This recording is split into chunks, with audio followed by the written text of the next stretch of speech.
Hey, what is up everyone? Today we're back with a new hack client and this one is NightX. Now start off by opening up your web browser and go to cyde.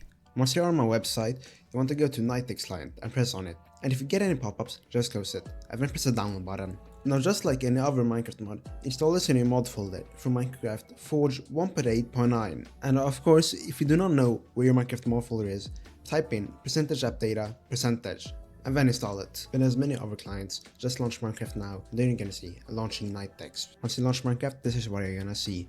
Now simply join a Minecraft server. Now once you're inside of Minecraft, just press right shift to open up the hack client, and there you have all of your modules that you can change easily. We have auto clicker, auto grapple, auto heal, backtrack, bow aura, criticals, hitbox, and keep strength 2. We have other things like triggerbot 2. And of course, we have one of the best things, W tap, and legit scaffold too. Thanks for watching guys.